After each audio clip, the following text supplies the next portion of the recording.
just mad about saffron. She's just mad about me. They call me Mellow Yellow. Hey, welcome to Half the Battle. Well, it has sure been a wild time. Anniversaries, charity drives, movie lists. But now it's time to get back to the root of the show, character reviews. So, let's see, what's on the schedule? Okay, 5 things I hate about G.I.Joe 3. What? What do you mean it doesn't exist yet? Well, guess I'm stuck with this then. Meet Cloudburst. This figure was released in 1991 with all original body parts. And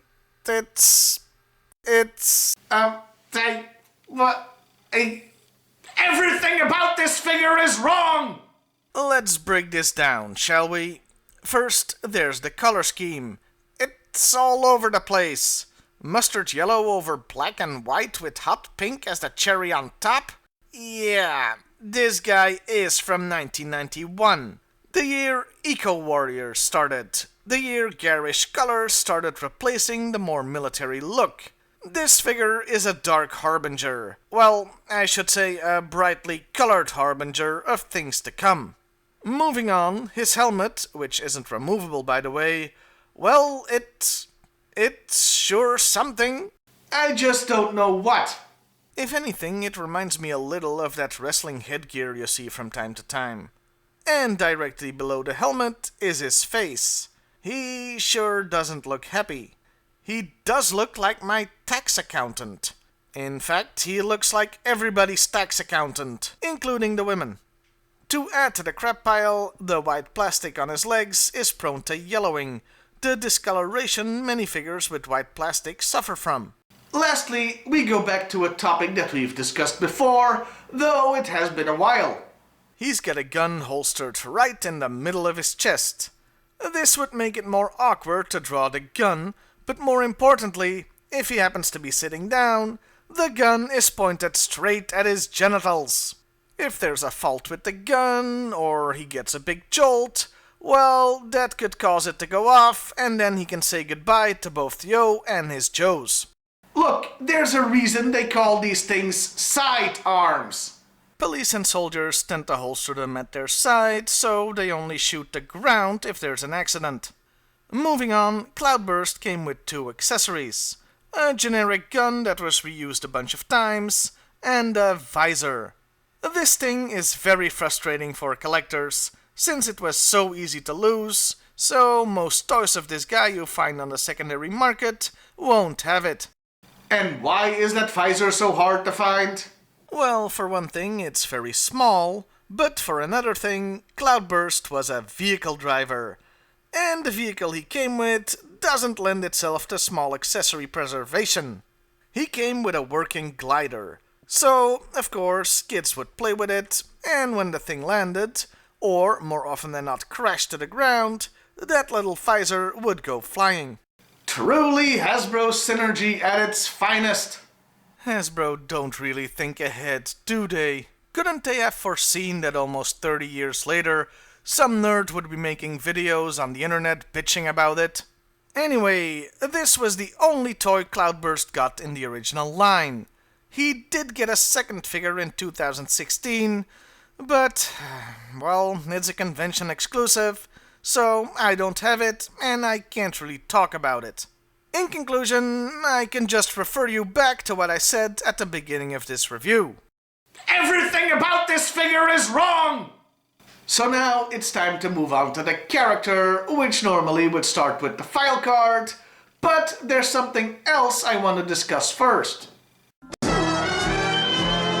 You see, this wasn't the first figure called Cloudburst that Hasbro released. His name is recycled from an earlier toy, a Transformer in fact. In 1988 there was an Autobot called Cloudburst. He was from the Pretenders line.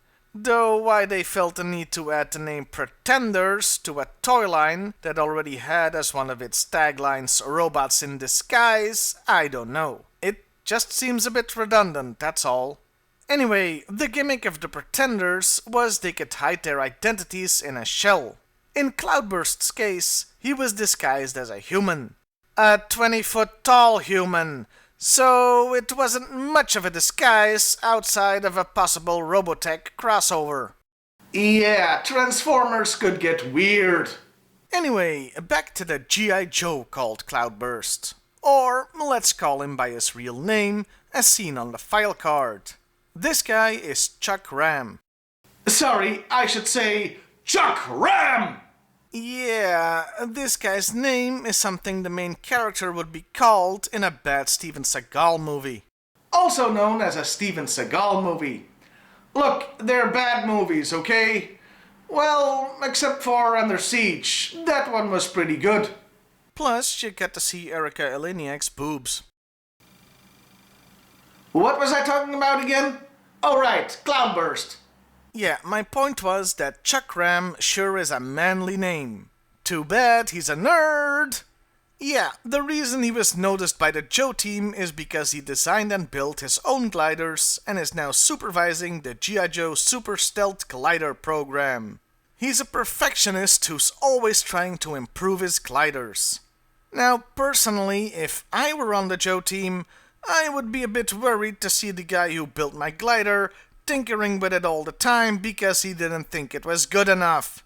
Moving on to the comics, well, he wasn't in any issue, but he was a member of the Joe team in the comic series. Let me explain. In issue 118, they introduced the gliders. Wild Bill says it's a shame Cloudburst and Skymate aren't there to give instructions. And that's all we get of Cloudburst in the comic. A throwaway line that he, well, exists, I guess. And the line has to be sarcastic, right? I don't mean Wild Bill is being sarcastic. I mean the writer was being sarcastic that it's a shame we don't get to see these guys. Yeah, I think they went, fine, we'll show the damn gliders, but not these characters. I think this may be the shortest appearance of any character ever in the comic. So let's move on to the cartoon. He shows up in the D cartoon a couple of times in the background, but only as a speaking part in one episode, The Eliminator. In it, he takes on Overkill and, well, let's just say it doesn't go well for him. Freeze! Cloudburst! Oh man, what did they do to you? It's the whole squadron. One thing I have to note here is that his visor is apparently so easy to lose, he doesn't even have it in the cartoon. And the model of his head still has the peg holes for it. Best as I can figure is, when they had to send toys or photos to Deke for reference, Hasbro themselves couldn't even find the damn visor. And that was Cloudburst. To sum it up, I'll once again refer you back to the beginning of this review. Everything about this figure is wrong! Only one notable cartoon appearance, a non-appearance in the comic, and just one toy. Well, 2 counting the convention exclusive, but I can't really comment on that figure. You know, I'm getting pretty sick of saying that. Oh, there's another version, but it's a con or club exclusive, and I don't have it, so I can't talk about it. So next time, we're gonna talk about a character that started out as a convention exclusive. And after the month of hate, this review is gonna be a positive one, damn it! Well, I'll see you next time, everybody. And hey, why not like, share, and subscribe if that's your thing. I'm just mad about Saffron. She's just mad about me. They call me Mellow Yellow, quite rightly. They call me Mellow